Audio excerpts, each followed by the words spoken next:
long will it take you to get arrested? How long will it take you to get arrested? Last 2 years.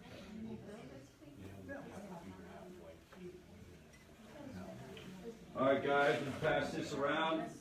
Got a light crowd tonight. Everybody's afraid of the snow, right? They're afraid of rain.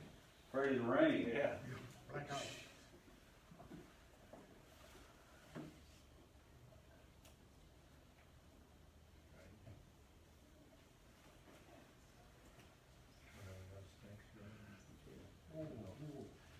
Let's see, all my kids were at home. My wife's parents were up here, but Jessica and Charles were up here for every holiday. That's all what they did here.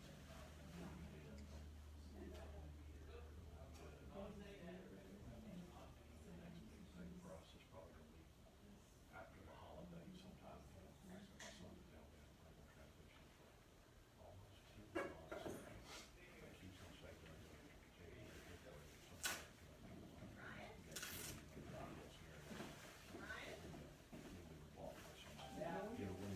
All right. You guys get to pick what you want to talk about tonight. Since we have a small crowd, we could probably cover several different things if y'all wanted to. Is there any certain topic that I can help you with, or certain questions? I can pick a pretty generic thing we can go over if you want, but if anybody has anything, this would be a good night for it. Anybody got any topics they want to discuss? I've got a question now. I know Yes. everybody's got a different answer, but in your mind, if somebody said to you, what is the definition of early recovery? What would you say that is? Yeah, I think that's a great question. I don't know if you guys could hear, how do you define early recovery? And I think that if you talk to 10 different people, you're going to get 10 different answers. So I'll just kind of give you the most common answers, and then I'll give you my politically correct answer, which is it's different for different people, right? But one of the most common things you hear is a year. There's a lot of weight put on 1 year.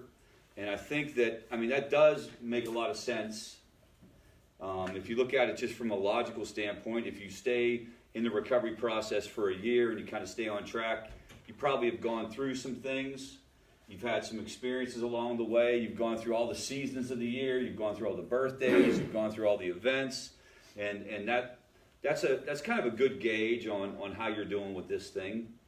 You probably had an opportunity to clear your head and really start to feel better physically, emotionally, mentally, spiritually, that kind of thing. If you look at it just kind of like from what's the minimum, so that's kind of like ideal. What's the minimum amount that you'll see people move through recovery? I mean, there are people who say they do it in 90 days.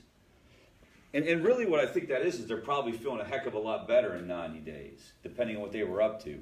I think the interesting thing about early recovery, and when it kind of moves into that second phase, which is sort of labeled as integration or kind of like deeper connecting, is you got to go through some stuff to realize whether or not you have this recovery process figured out at any length. I'll give you an example. Time isn't necessarily the same. So what if you spent a year in rehab? That may not be as valuable. Not valuable, that's the wrong way to say it. That may not be as instructive as a year at home, as you're going through your own life and you have all these opportunities to do the wrong thing, quote unquote. So that's why I don't think it comes down to time. I will tell you a couple things for sure. The younger you are, the quicker you rebound, which could be a good thing and a bad thing, right? What could be bad about that? Anybody got a theory on what could be bad about that? Like you really didn't have a problem. If you rebound quick, you don't think you had a problem anyway. Like, look how, I'm back on my feet. I got back to school. I kind of got my act together here. It couldn't have been that bad. They were overreacting, that kind of thing. So, but your physical response to it, you'll come back quicker if you're younger. The particular substances that you were doing has something to do with that.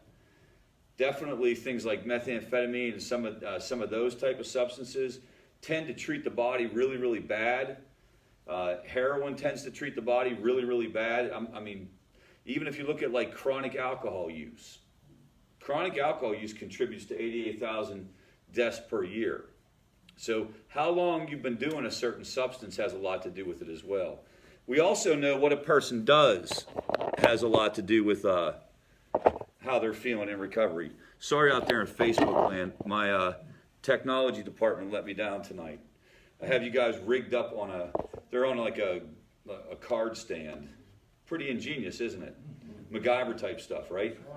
Need duct tape. Did they have MacGyver down here in the South? Okay. Just had to check, just had to check. Did they have it? They had it in Pennsylvania, yes. We invented MacGyver in Pennsylvania.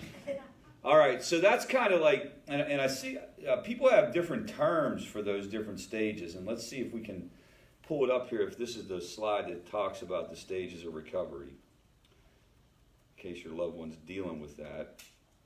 No, this isn't. So there are four, it depends on who you talk to, there are 4 different stages of the recovery process.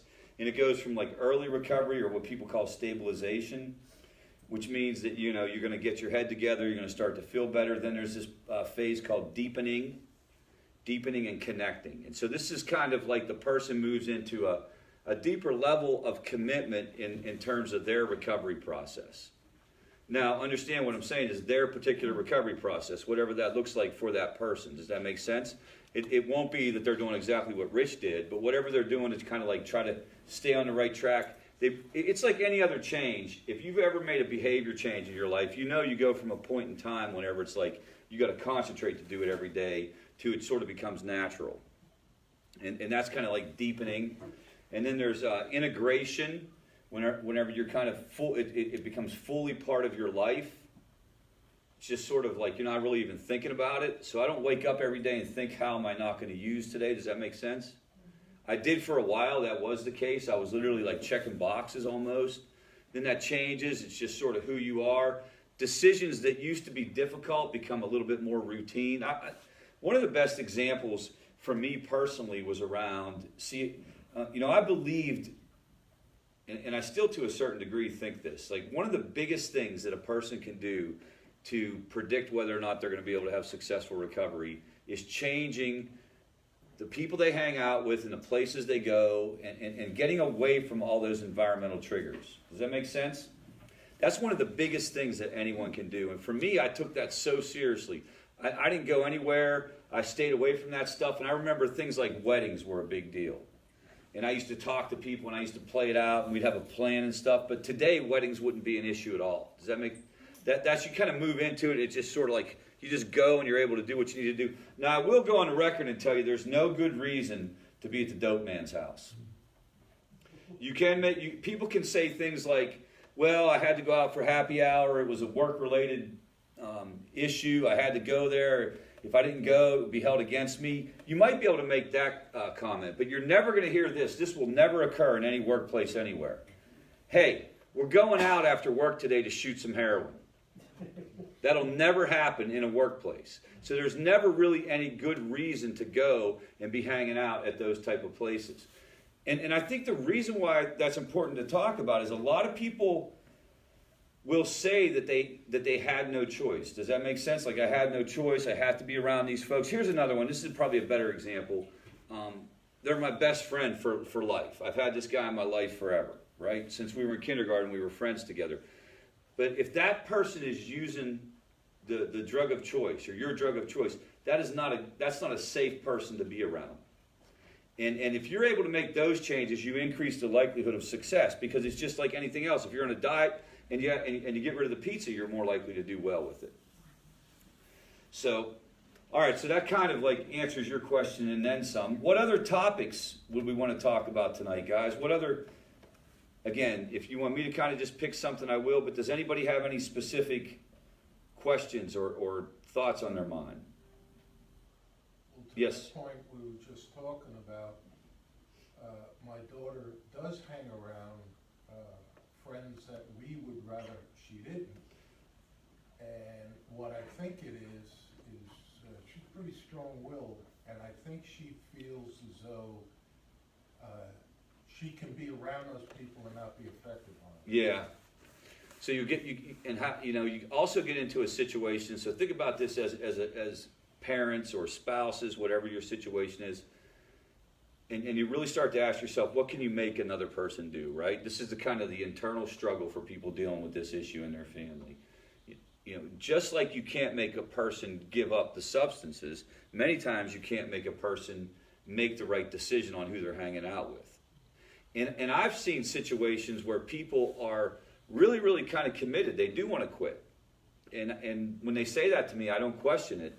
But what they have a harder time doing is actually changing this friend group. It's almost impossible to change the friend group, depending on the age. The younger you are, the more important friends are in terms of influence and who you're going to listen to and things like that. So when you're in your 20s, for example, that's very, very difficult. If you're a teenager, that's nearly impossible. Nearly impossible to say. So what you have to do is you have to try to keep that person in a conversation with either a counselor or somebody in recovery so that they can continuously be trying to work it out with them and talking to them about it. And one of the things you can say is, so if I'm talking to your daughter's coming to groups or anything like that, is you literally, it's things like, how is that working out for you? If they, like, so for example, if they make a mistake and they were unable to follow their own rules. So if I say to you, I can be around these guys over here and I'm not going to use, and then I go over there and I'm able to do it 2, 3, 4 times, but then I do. Now what I'm doing is I'm proving to myself that I can't. But what a person needs is they need to be around somebody who will highlight that and bring that out. And typically it's not mom and dad, right? Right. You could say, I could say something to my kids and get a completely different reaction than a therapist could say to my kids, or somebody else in recovery could say to my kids, because what? I'm just dad, you don't know what you're talking about anyway, you're over the top, that kind of thing. So that's where we feel like attending recovery groups, or talking to a therapist, or talking to a sponsor, or talking to a coach, somebody who can really, really get them to realize that it is hard to be around their friends. Because human beings are amazing. We are literally able to tell ourselves, and not just kids, right? Not just people in addiction, but human beings in general. We're able to tell ourselves a story that's different than the reality of the situation. It wasn't that hard. But then in the meantime, you're going home and you're thinking about it the whole time. But if you talk out loud, what happens is it brings it into the consciousness. And maybe it gets people to see what's going on. That ability we have to deny reality. Now, not denial in the sense that we know of it or the sense that we've been told, but that ability to reframe or tell a whole nother story. You'll hear people even use it if they did use in a situation like that. It's cool. This is very, very common. They don't want to attribute it to the friends. They want to attribute it to a choice that they made. Literally, they'll get you into a situation where you can't win the debate. We know that, right? You will not win a debate with a person in that circumstance. Because you'll say, hey, you were over there, you went over there and you couldn't handle it, and you wound up smoking, or you wound up doing whatever it is that you do, you wound up drinking, you wound up using, and they'll say, no, I chose to, so it has nothing to do with my friends. And they'll put you in this like weird bind. It's all on me, I accept responsibility, because what? Stopping the friend group is so difficult. And we say it to people like it's easy. I say it all the time. And, almost too nonchalant. You'll hear it in every meeting you go to. Stay away from people, places, and things. Stay away from people, places, and things. But I'm telling you, especially where people are concerned, it's harder than people think. And maybe you guys can relate to that. If I said to you, take your 4 or 5 closest friends, and starting today, you're not going to have anything to do with them. What would that feel like? And could you actually follow through on it? Now, you're sitting there right now saying, like, my friends don't do that stuff. That's not the point. That's not the point. Can you imagine how difficult that would be? Now, this isn't making an excuse for anyone. The people, it is what it is. Like, I had to do that. I had to make some very difficult, phone calls and change some situations it was very embarrassing. It was very uncomfortable, but it was not easy. It was not easy. What other comments about that part of the equation? That environmental trigger. Technically, that's what we're talking about. I'm putting a lot of focus on the people end of it, but it could be anything, right? It could be places, it could be the bar, it could be music, it could be paraphernalia, all that stuff that triggers that thought in your mind. Who else? Does anyone else have any questions about that part of the process? So what do you do if a person's doing that? If a person's hanging out with the wrong crowd, and you are watching it as mom and dad? Anybody have any suggestions on how you go about addressing it?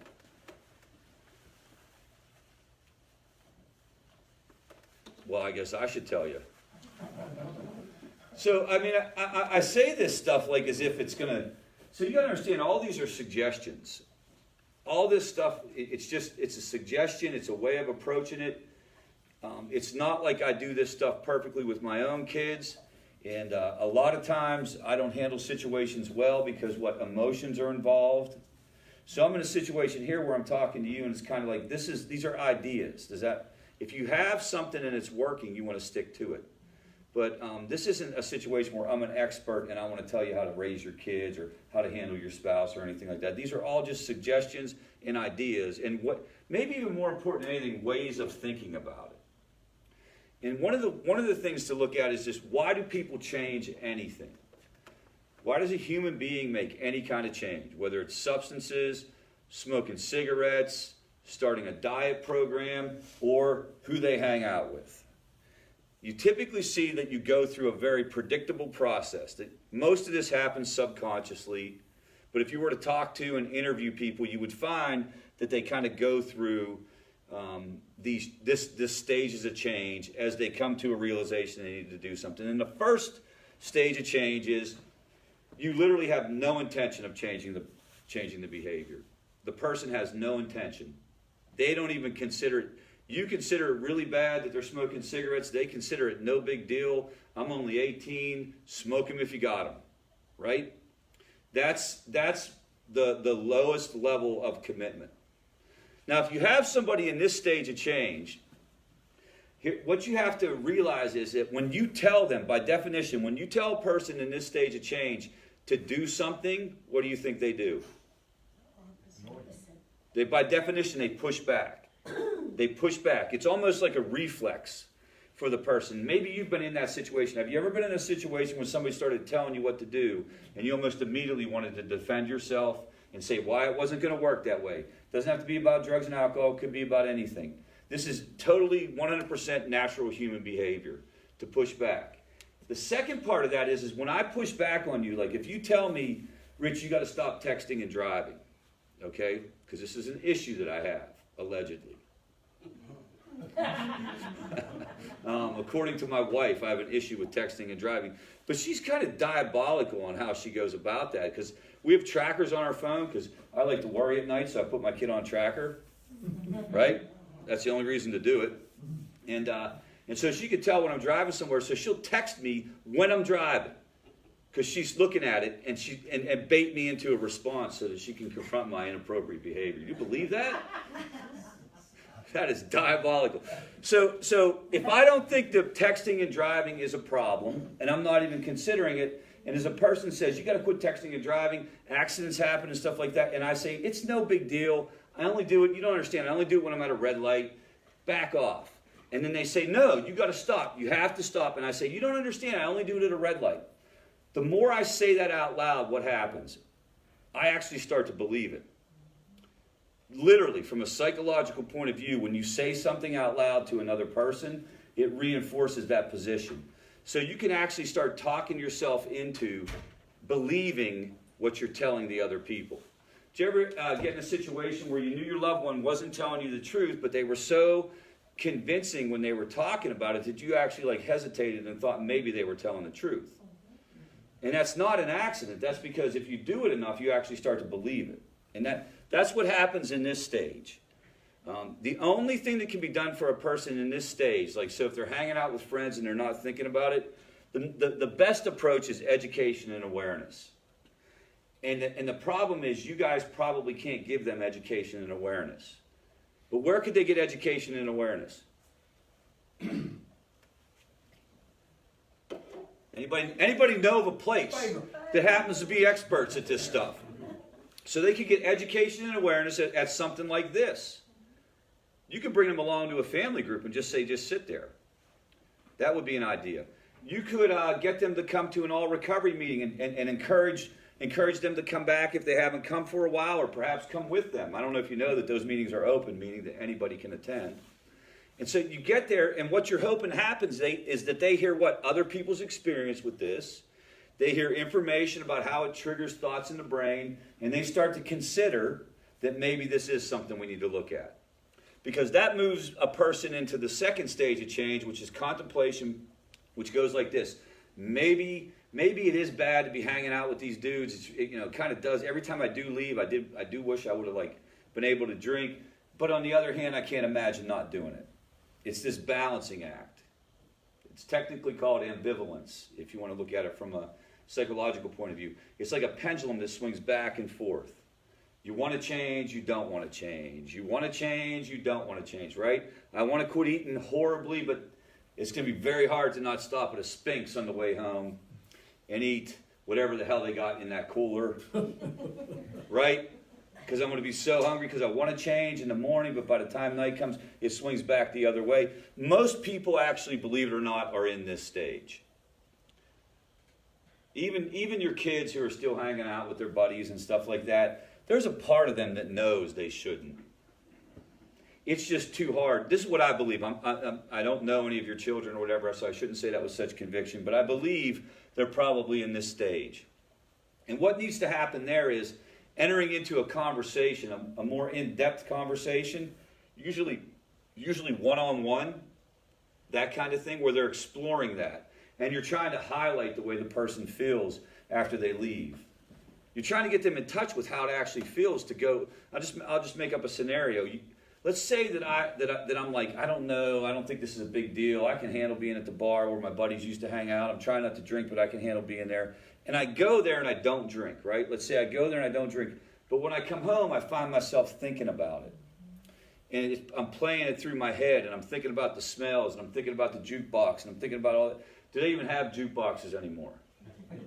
Holy crap. Yeah. I just realized I don't know that I've been in a bar in really 18 years. Because I don't really have a reason to go to a bar. Does that make sense? I really don't.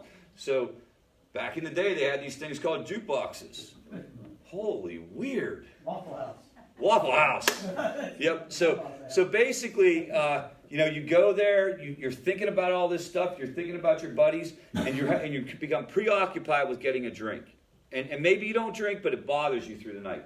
Can you see how talking about that particular issue, if that person was able to get in a conversation, would really start getting their wheels spinning? And then maybe you're able to move them to, hey, dude, maybe you didn't want to go to that wedding last night or go over to the bar. Maybe it would have been easier just to come home and go to bed. That's what you're trying to get done here.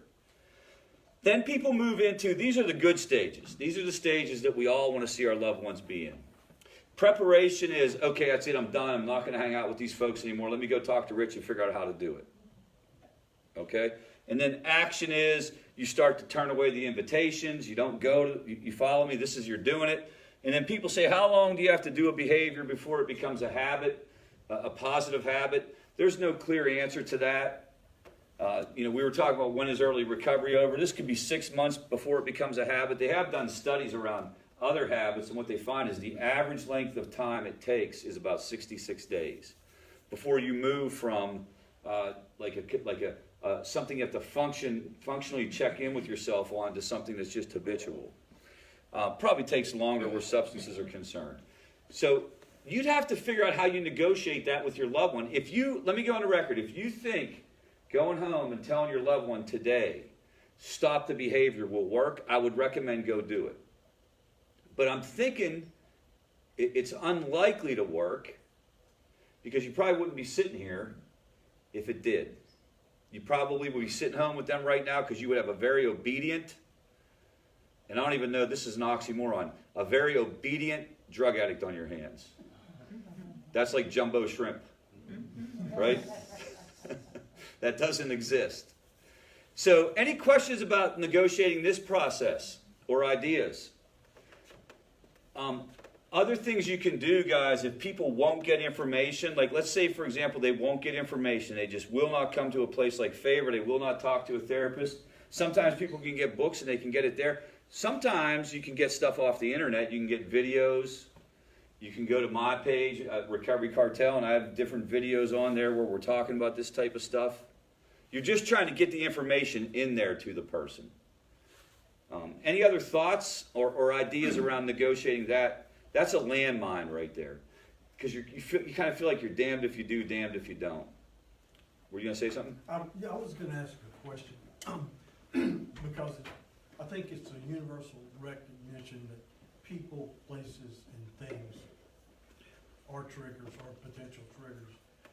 And is there any data that support, that say, if you go to an entirely different atmosphere, out of town, you know, just completely change your entire environment? So there isn't data. There's anecdotal evidence, or there's kind of like a philosophy that says, get the person out of town, right? So the person grew up in Greenville, and the idea would be send him to Pittsburgh, Pennsylvania, because he doesn't know anyone in Pittsburgh, Pennsylvania. I would imagine to a certain degree there's some advantages to that. There seem to be natural advantages to that, right? But I think the more important predictor on whether or not he would do well in Pittsburgh would be if he got involved in recovery in Pittsburgh. Yeah. That is a stronger predictor than people, places, and things. I will go on a record and say that. Like, if you're going to meetings and you're talking to a sponsor and you're doing all your therapeutic work, you know, that's the main thing that we want to evaluate. Just in terms of like, what can you control? Otherwise, it would be people, places, and things. One of the problems with a geographic solution, like, and that would be somebody going away for 6 months or even a year, is, are they going to stay there forever? Because if they're not going to stay there forever, eventually they're going to have to come back and become part of a whole different recovery group. And a lot of times when you go to rehab, you kind of get around a bunch of people. Then you go to sober living, you're around a bunch of people. And establishing those relationships were sort of done for you. Does that make sense? It was part of the program that you were at, and it's different when you come back home.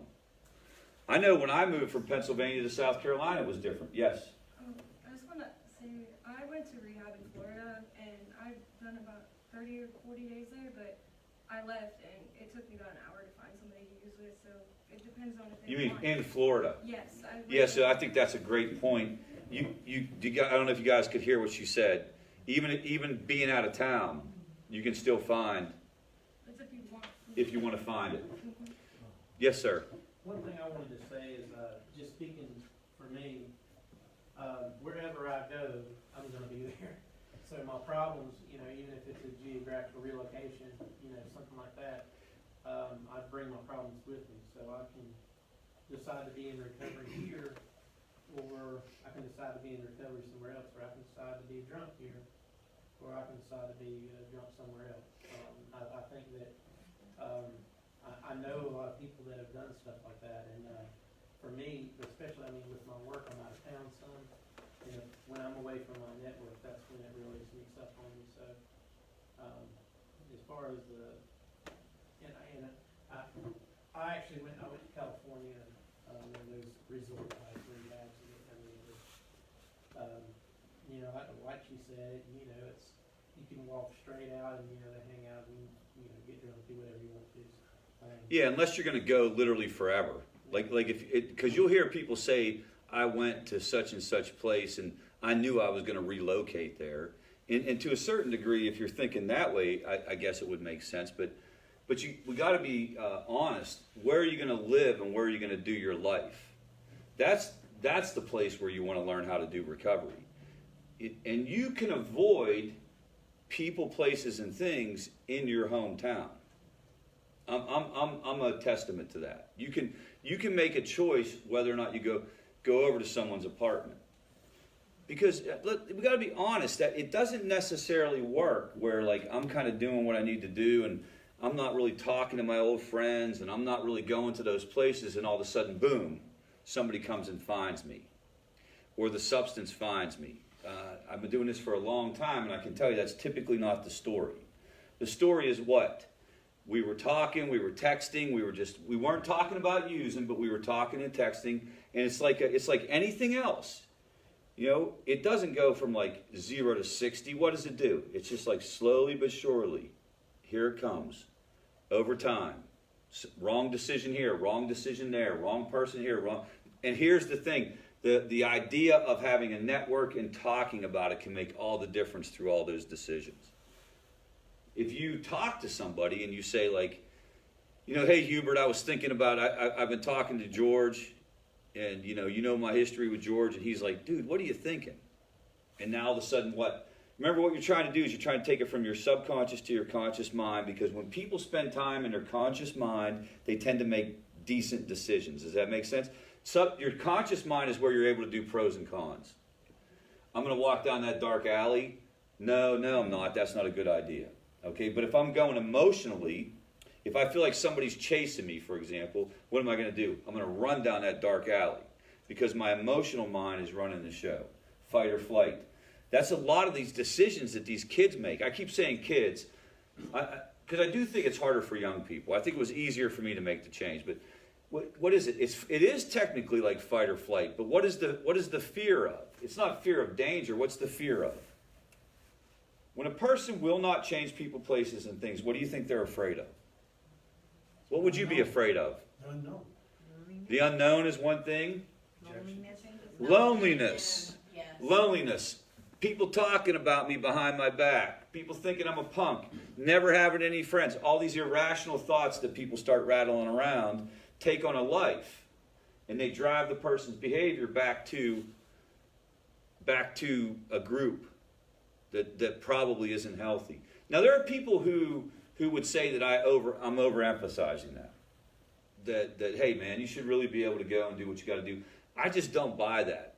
I know how the human mind works, and you can see study after study after study, and it doesn't even have to be related to drugs and alcohol. Go on a diet starting tomorrow, okay? And after you're about 16 hours into it, come over here, and we're going to do an experiment. We're going to go to like a pizza buffet, okay? And we're just going to sit there, and I'm going to eat, and you're not allowed to have any. You know what I mean? And we're not going to even do anything else. I'm not even going to offer it to you. You're just going to sit there. And we'll just see how that goes for you. Then we'll do it again the next day, or maybe then we'll take like 2 days off and we'll come back. I'm telling you, at some point in time, real early on in that process, you're ripping that pizza out of my hand and hammering it.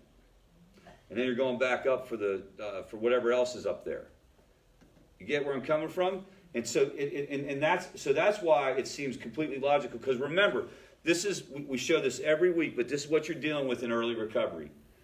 So what we have going on is on my right, that is a compromised situation where the neurotransmitter dopamine has been depleted from the overuse of the substance. The brain just simply overcompensates and shuts off dopamine. And this leads to compulsive use. This leads to the compulsive seeking of the substance. And that doesn't get better in 30 days while you're in rehab. That does not get better in 30 days. Someone was talking about how long does it take. You'll hear people say it's going to take at least 90 days to get healthy from this. The good news is you do get healthy. Any other comments or thoughts on, now again, you can't do it for your loved one, but anybody have any suggestions for one another about strategies around that process? Yes, sir. I don't know that I've got a strategy. My son went to treatment, the wilderness program for a couple of months, and before he couldn't come back to Greenville, and still says that he moved to Wilmington, North Carolina, was in a halfway house for 6 months, and then graduated, and something happened with the plans that he said he had made. He was going to therapy, he was going to go to meetings, and somehow that stopped happening. And he ended up having and he was part of the deal, he was going to be drug tested, he changed jobs, he didn't have to be drug tested anymore. He had a car accident, and I said, well, I hear what you're saying you weren't drinking, let's get a drug test. No, not going to do a drug test. Yeah. So I've taken the car and not giving him any more funds. So he's just kind of out in limbo, picking up on the changing locations. Yeah. Really, he still swears he cannot come back to Greenville, which I think is probably a good thing. But I'm trying to tell him that stuff is wherever you are. Yeah, for sure. It doesn't. But I do think, so why would somebody not come back to Greenville or wherever the town was? It is, obviously it's not about Greenville.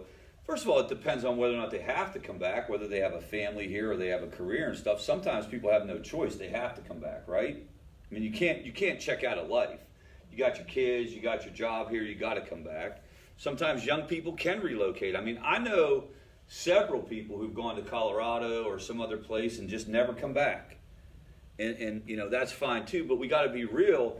We would be super naive, it's kind of to your point, if we thought that you couldn't get high in Wilmington, North Carolina, or Daytona Beach, Florida, or wherever you were, Delray Beach, I bet, right? It was Martin.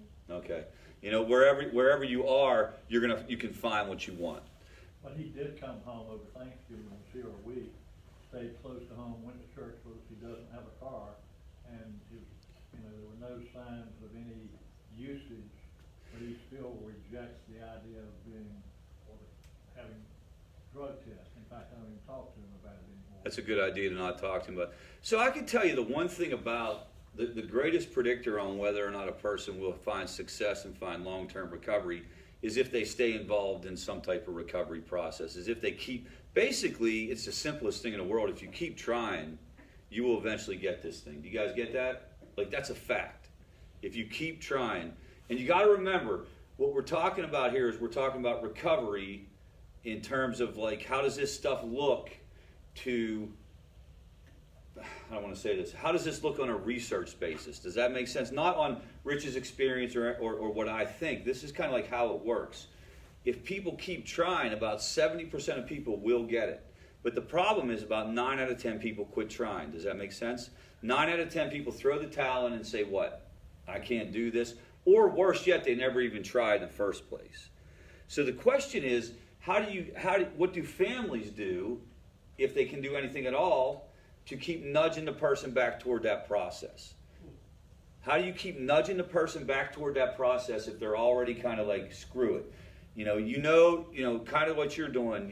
You're checking in. He's still able to talk to you and stuff, but you're avoiding. You're not going to butt heads about the drug test. You sort of have to consistently send the message.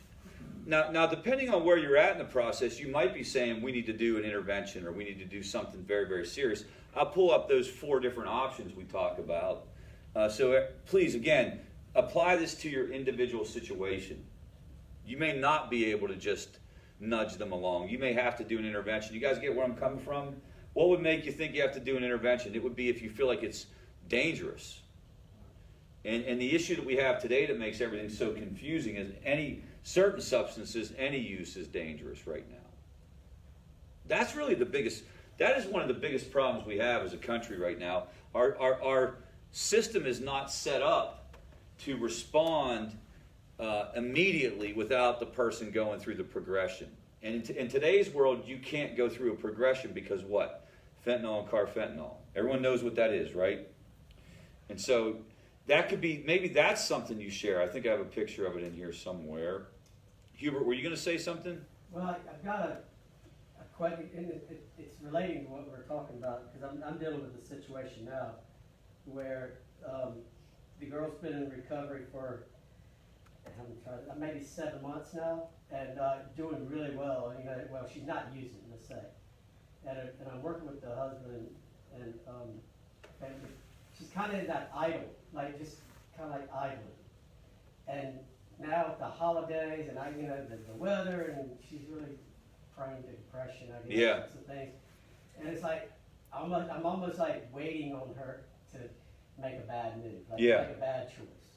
And it's that in between time, Yep. She understands the brain. She understands what's going on. She understands her addiction. She's got it. She's been coming to somewhat active.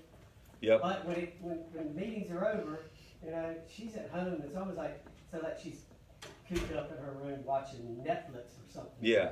24/7. Yeah. And then I get these kind of depressing, and it's hard. Like I told you, No, it's make a list of 5 things that make you really happy and go out and do something. I don't know.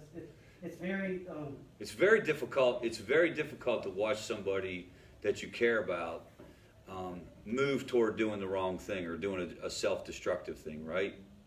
It's one of the key issues associated with family recovery or with working with people. How do you separate from that, and how do you manage yourself through that? And what can you really do to affect that process? If we go back and we go to those stages of change, what can we do? We can make suggestions. We can try to send them supportive information. We can try to send them straight educational information. We can try to be on the ready whenever they need the extra support. You cannot. Now, sometimes you can do an intervention to get a person to go to rehab, right? You can't do an intervention to get your loved one to quit hanging out with their friends. You just can't. I mean, you might find an interventionist who would take your money for that, but that's not why interventions are done. You get what I'm saying? You cannot do an intervention for a person not maximizing the recovery experience. So you feel like you're just sitting there watching them drive toward a cliff. And the question is, do you jump in front of the car? And if so, what do you do when you jump in front of the car? And I'm saying that as a true question. Has anybody had any experience helping their loved one fend off like what looked like an inevitable relapse?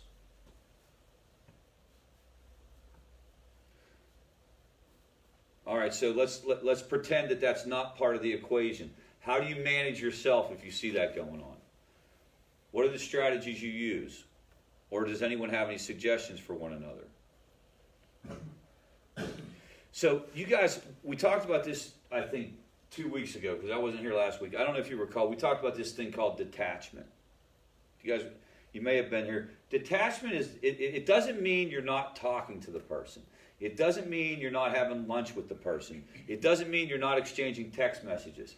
It just means you're going to try to emotionally pull back so that you don't get caught up in the drama around what seems to be the impending events. Do you guys get that? But it gets misunderstood because it doesn't mean that you have to be mean to anybody.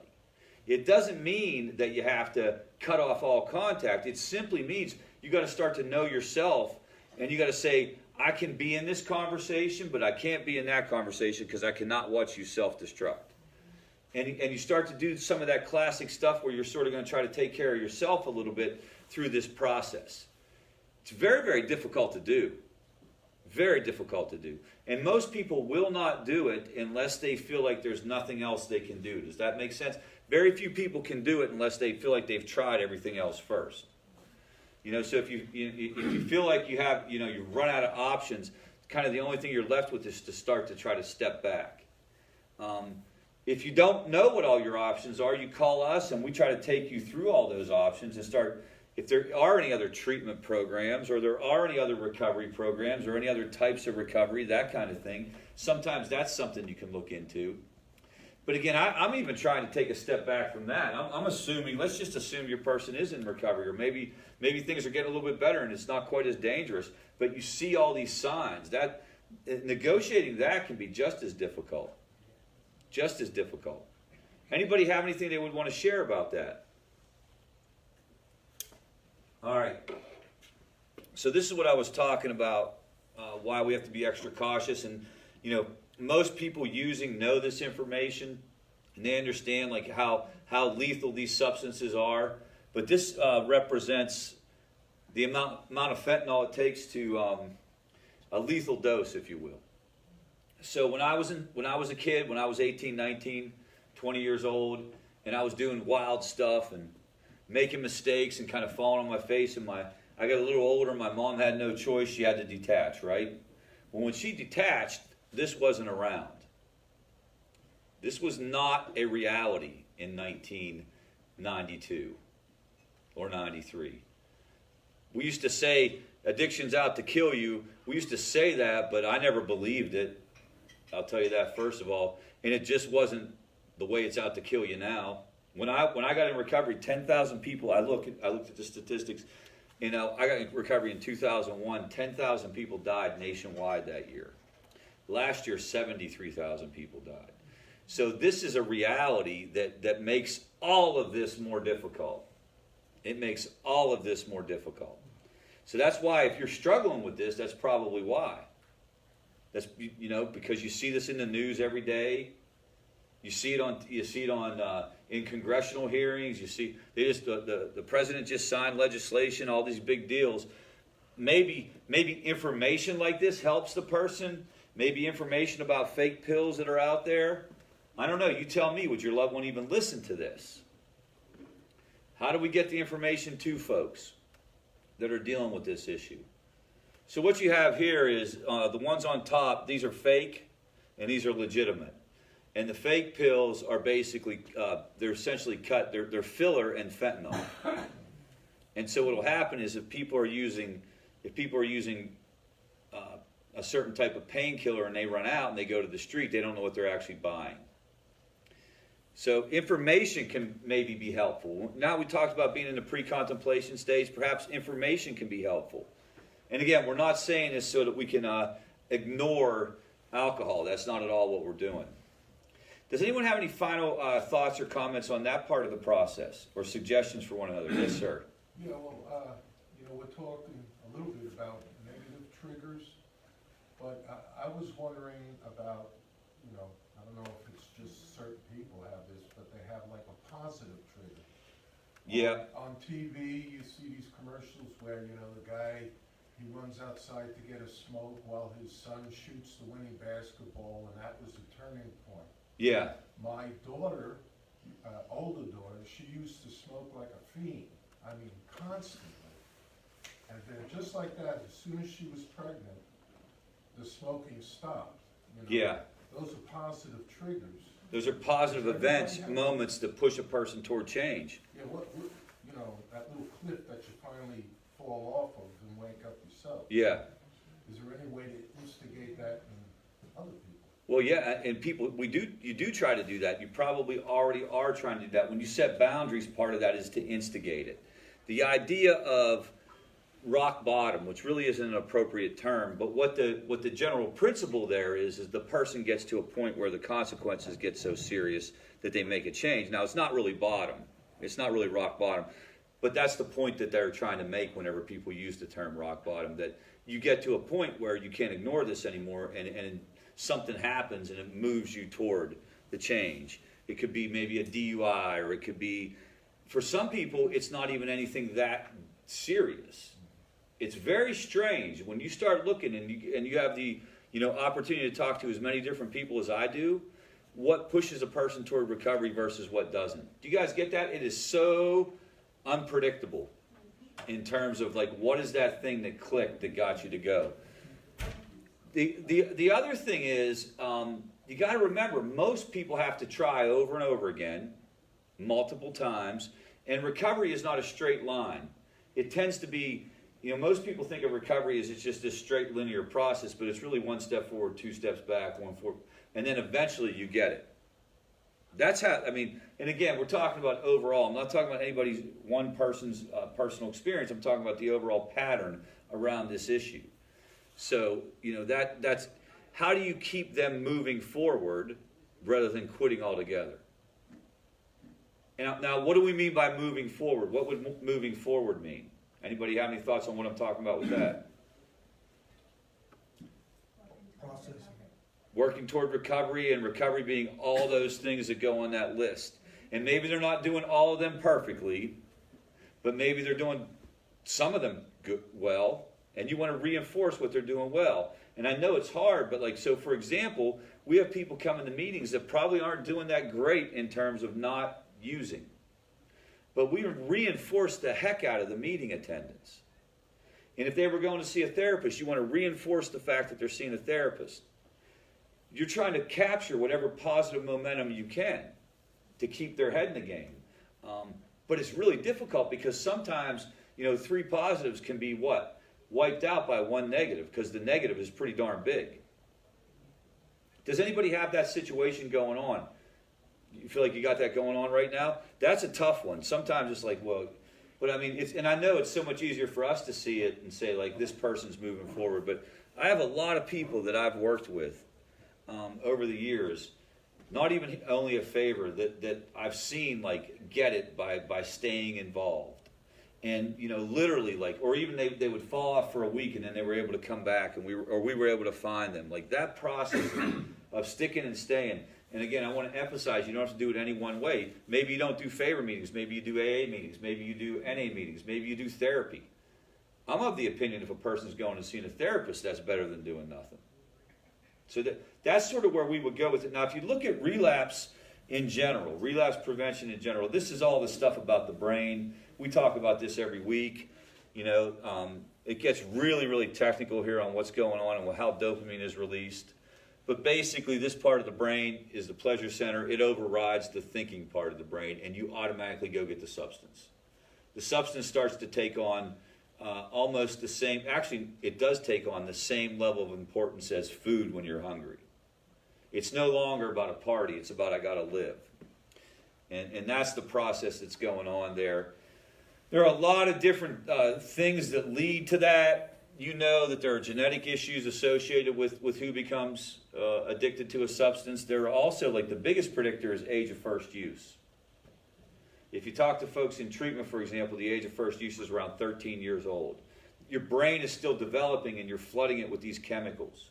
So age of first use, the substances you're using, tolerance and withdrawal make it more likely that you will become addicted. Withdrawal for obvious reasons, right? It just, you feel like crap. You got to get this substance to get over it. And then there's certain groups that are more prone toward addiction. Things like, how about impulsive people, hyperactive? Why would they be more prone toward addiction? Act before they move. Yeah, you leap before you look. You got that? Yeah, I'll give that a shot. Oh, it didn't get me this time. That's fine. I'm good. Let's do it again. These are also the folks that are jumping off of high cliffs into shallow bodies of water and driving 110 miles per hour down the road. They're doing all kinds of risk-taking behaviors. That's a personality type. Psychologically, there's all kinds of different issues that contribute to whether or not a person will become addicted. This idea of motivation, and what they mean by motivation in this sense is, how much it's a payoff and you really like it, right? If I always say, like, if getting high was like getting tasered, I wouldn't have gone back again. So, I was highly motivated to get the substance. I expected it to be good. Basically, you attribute it to good stuff, and there's this thing called euphoric recall, where you're able to forget all the bad stuff and focus in on the good times. So, let's pretend you have a TV with all the things you did, all the monumental events during your using career, right? What you would do is take out all the bad, and it would just be this one wonderful freaking TV show, right? It's not going to have the episode where you threw up on your grandmother's shoes, okay? It's not going to have the episode when you're sitting in the back of the cop car with the DUI. Those episodes are left out. You're looking at only the good stuff. And that happens, right? That happens automatically. It's also associated with coping skills for obvious reasons. If I have an anger management issue, or if I hate feeling sad, you just hate the way you feel at the end of the day when you're done with work, what do? What's the joke? Go home and take the edge off, right? Do you think that can become more than just going home and taking the edge off over time? That can become habituated. And then social factors, family influence, peer influence, certain cultures party more than others, right? My family's kind of like motto, work hard, play hard, that type of stuff, the messages we're given around this issue. In America, we like to get tuned up, right? I mean, just look at your average commercials during a football game. What are they doing? They're not really showing the reality of what's going on. I mean, I drank for 20 years and never ran into the Coors Light twins. It never happened, man. So they're not, but they're showing what? What are they showing in those commercials? Good times. A bunch of beautiful people dancing, laughing, music playing. What's that going to do psychologically to a person? Draw them in. Super Bowl, all about alcohol, all day. That kind of thing. So do you guys see how this all makes the recovery process more difficult? It means people have to pay very, very close attention to what they're thinking at any given time. That they have to, I keep talking about alcohol, right? And I'm talking about alcohol because that's the most obvious one. It's legal, it's everywhere. You go up to Whole Foods and you walk by and there's like all of a sudden they have this great assortment of beers, like Stag's Head L, 63, 80, 20 Stag Head. And you're like, wow, what's that? I never had that one. Oh, here's another one. How about those Michelob Ultra commercials? You know what I'm talking about? Where they work out all day, and then they get together and they drink Michelob Ultra at the end of the day. I could drink 783 of those if I was still drinking. You know, they're 80 calories each. So those thoughts pop in, and I'm 18 years into this process. But what if I'm 18 days into this process? Where do you think it goes if I'm 18 days in this process? You buy into it. You start playing with it. Now here's an interesting thing. What if the person never really had a problem with alcohol? You'll hear people say this a lot. In today's world, you got a lot of young people who never really messed around with alcohol. They skip that part. Do you think it dings them in any kind of way? What do you think the experience is like for the person who didn't really have an alcohol problem, who progressed right to maybe some harder substances? How do you think that works for them? So there's different theories and different ideas around this. There's one school of thought that it doesn't really affect them at all because it's not directly related to their experience. What I've noticed though is that most people did start with a party atmosphere. Like you know, a lot of people did start with that sort of, like, it was just that the substances that were being passed back and forth were different than what's in the commercial. Does that make sense? But the music and the party was still the same. And so it would ding them in that sense. It wouldn't be about the substance. What would it be about? The atmosphere. But the person has to identify that. Now, I wanted to talk about a couple other things here real quick. It's related to, like, look at some of these. Unfortunately, Fred's addiction was totally out of control. All right, so there have been several things with addiction that haven't been studied. One thing that has is relapse. So we actually do have data around relapse. And it's interesting when you look at the way that they're talking about this are things that are going on inside of the person and things that are going on outside of the person related to emotions. Because here's the other thing we can't forget about. You got environmental triggers, people, places, and things, but what else can get a person going? Emotions, stress, anger, sadness. You know, what if you're a person who never really dealt with anger, and all of a sudden you find yourself at the end of the day frustrated and stressed out, and your go-to thing was to grab a drink. So they follow that as well. And so obviously when you don't feel well, it increases the likelihood. It's only 3% more likely. Sometimes people will say that they're testing whether or not they can control the use. They'll literally say, I went and got a drink because I think I could do it again. I just wanted to see what I could do. Bad idea, right? And then urges and temptations. That's what I was just talking about. I'm sorry, this is not, I apologize, this is not the emotions one, it's next. And then down here, other things outside of you, getting in an argument or fight with people can increase it, and also social pressure can increase it. And that's across the board for all these different groups that they followed. One of the interesting things is one of the hardest groups to keep on track. Has anybody in here ever stopped smoking? So smoking is one of the hardest addictions to stop. It's about a 7 to 8% success rate the first time around. And so, you know, if you can do that, you can do anything. Here's what it's like when you're walking out, except that would say bar, right? Didn't even want to go in. Let's just go in and see what happens outside the Banana Creek Pie Shop. So again, it's this idea of kind of like managing it. Now here are the issues around the negative and negative physical states, positive emotional states, all that kind of. I'm sorry, this is the same one. I think I might have taken that out. I apologize, guys. I accidentally copied the same slide twice. Here's the point. Positive emotional states are just as risky as negative emotional states. So why would a positive emotional state make it more likely you were going to relapse? Yes? So, positive emotional state, it reinforces the I got this theory, I think, you know.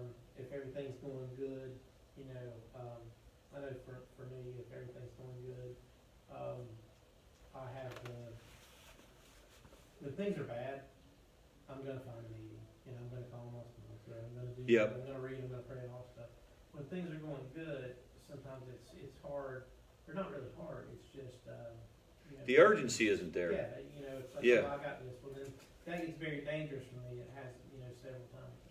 So positive emotional states can put you into a sense of complacency. Yeah. Everything's okay. I'm on cruise control. Here's what's also interesting. That's definitely it. And then also the other thing is Some people will say that they use to celebrate. So when things were going well, let me crank it up another level. That kind of deal. Which is counterintuitive, because a lot of people think that, like, I had a crappy day, let me get it in to take the edge off.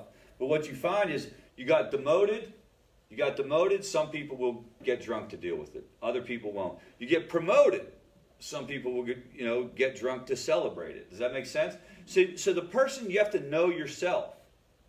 You have to, and again, what can a family member do to affect that change? You can be aware of it, but the only thing you can do is push the person toward meetings. This is the stuff that gets talked about at meetings. It doesn't get talked about the same way as you do at a family group. It isn't necessarily a lecture kind of situation. What is it? How does it get talked about at meetings? Just so you sort of know what's going down. People talk about their experience with these things. I listen to it, and I hear a guy over here saying, like, I got to be careful, man, because when I get promoted, it's more likely I'm going to. And I say to myself, I think that might be me. That's what happened to me last time. Or the opposite. So that's why getting the person to continue to come to meetings is probably the most important part of the process. I keep saying meetings. Guys, please understand I mean that broadly. Again, if they're seeing anyone or talking to anyone about this, that is absolute progress. Essentially what you're trying to get yourself to do is, instead of this is a high risk situation, you got fired from work, you're really down on your luck. This makes it what? More likely that you're going to go ahead and use, that kind of thing. You want the person, an ineffective coping response would be, using drugs, or even isolating would be an ineffective coping response. And then eventually a lapse comes, which what? You tell yourself, screw this, I tried. Do you guys follow the cycle here? And the next thing you know, you're in a kind of like full-blown relapse. Do you know what I'm talking about? So here's a scenario. Rich, high-risk situation, goes to the wedding. He has 30 days in recovery, goes to the wedding, shouldn't have gone. All right, didn't take advice.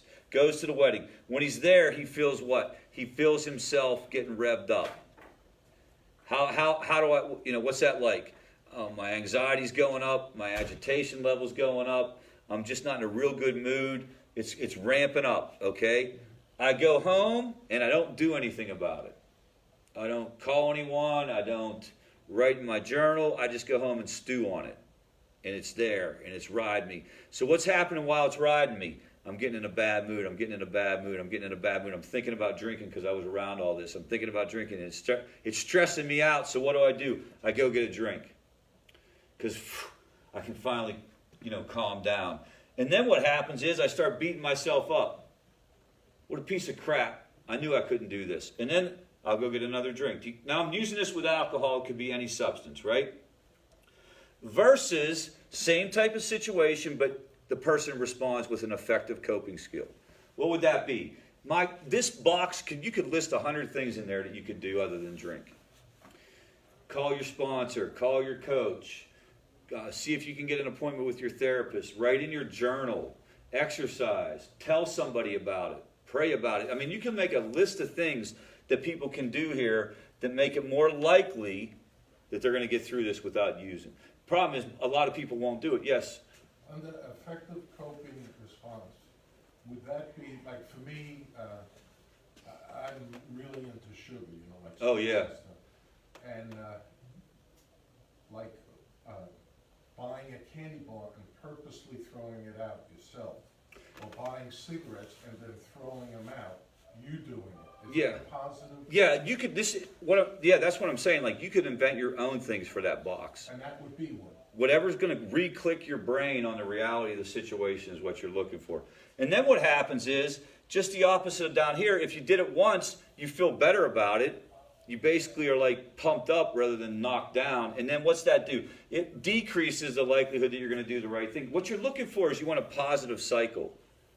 You want a positive cycle. This whole deal with like the abstinence violation effect where you beat yourself up about making a mistake, that's something that people really have to work hard to not fall into.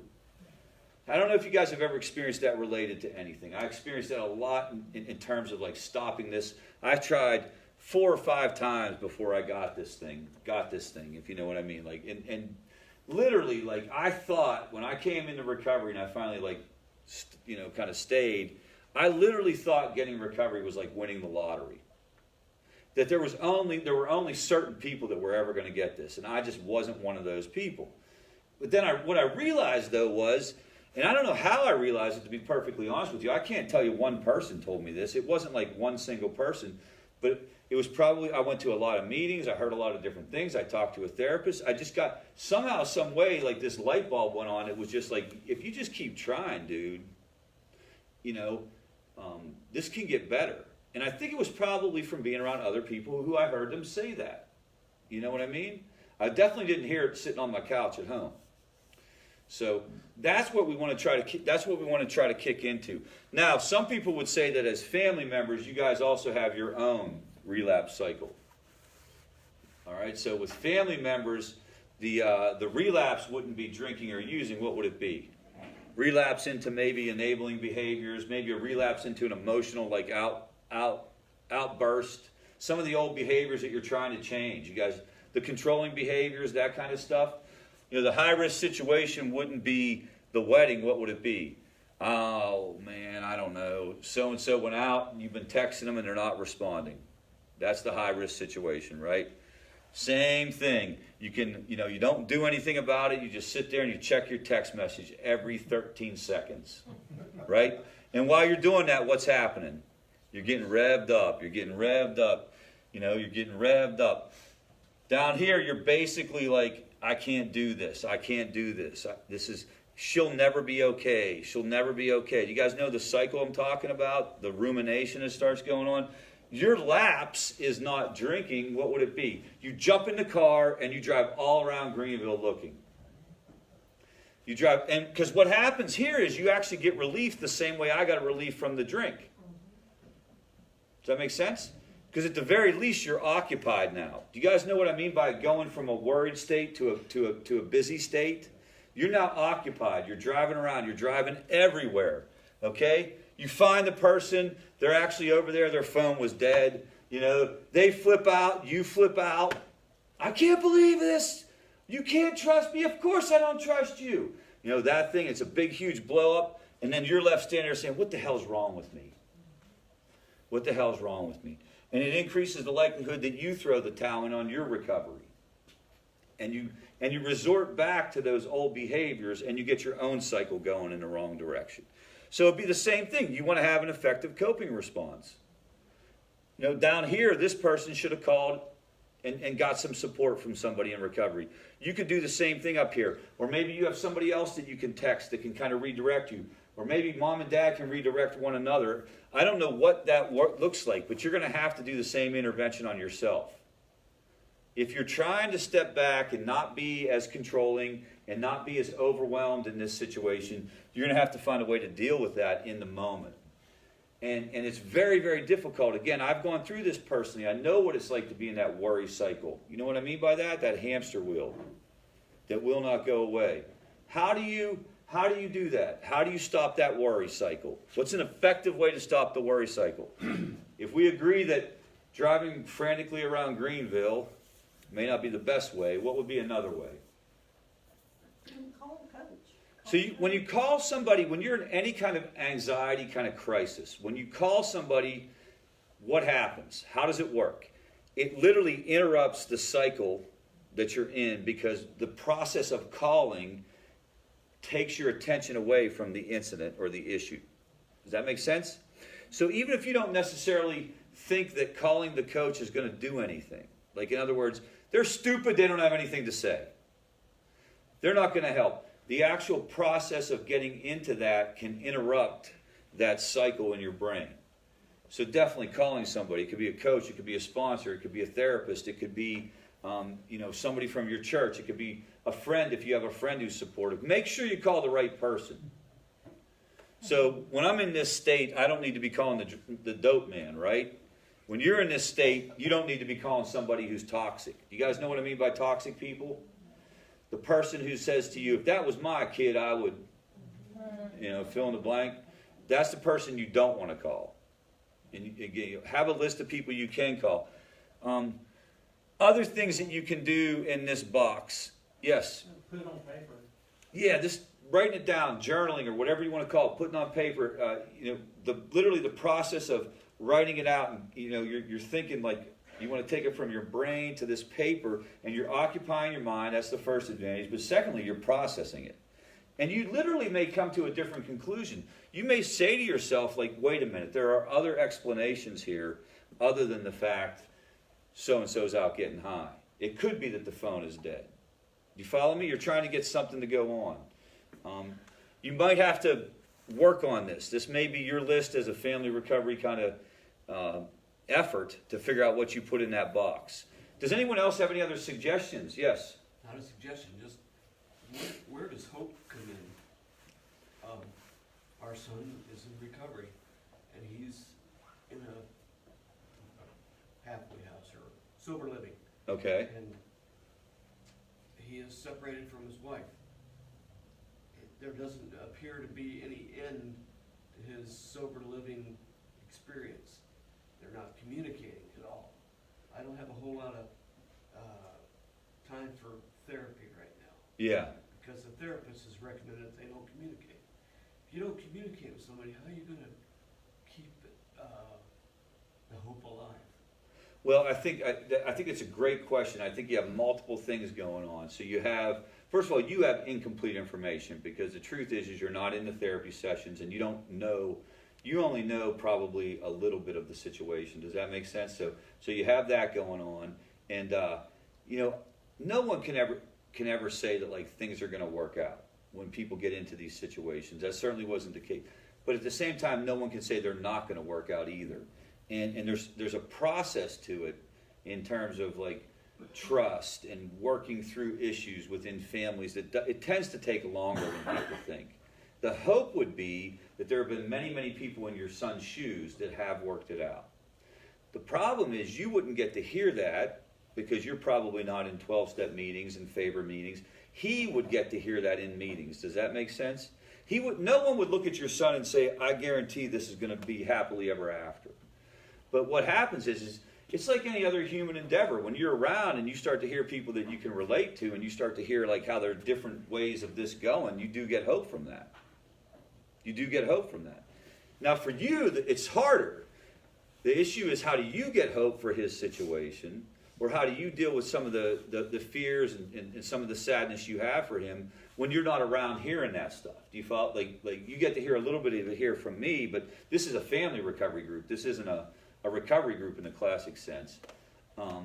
We would try to say that you avail yourself of that information, though. This is, I don't know if you guys can relate, if anybody's dealing with a similar situation, but the issue of hope.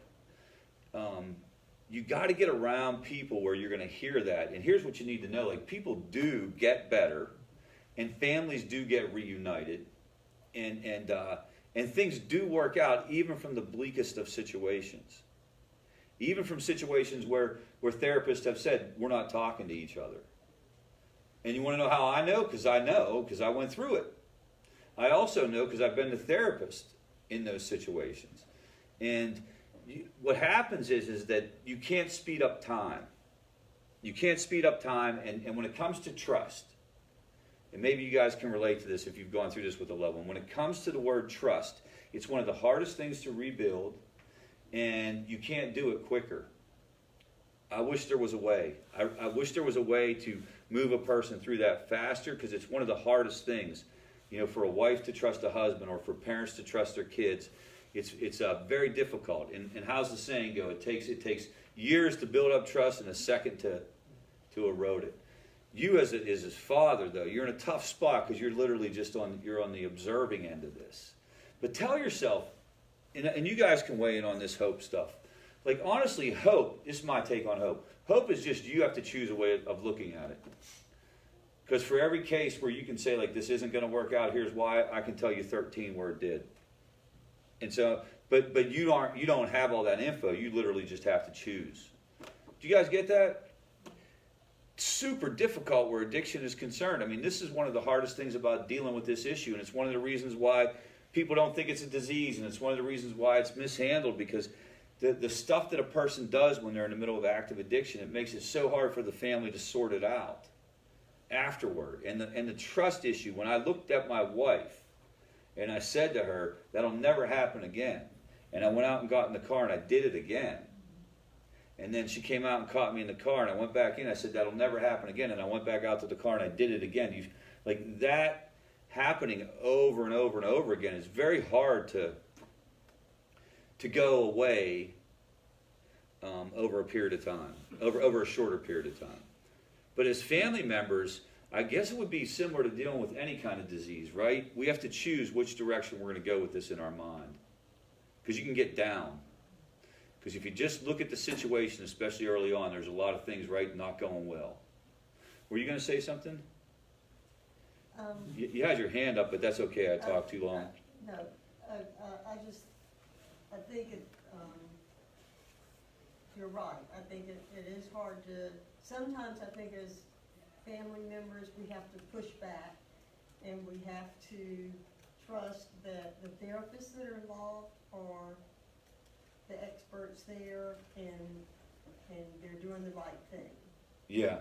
And take this moment for ourselves, okay, they're in a good place right now, and just wait it out. Yeah, and I can share, just general information about that in terms of the therapy, and like that wouldn't be an uncommon move to say, like, let's not communicate for a while. I don't know that I agree with it, but it would not be uncommon.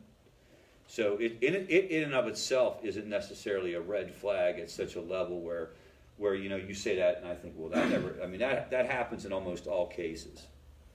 It's a bit of an old school kind of way of looking at it, but it's a very, very tried and true approach. And really what it comes down to is trust, quote unquote trust, which quote unquote takes time.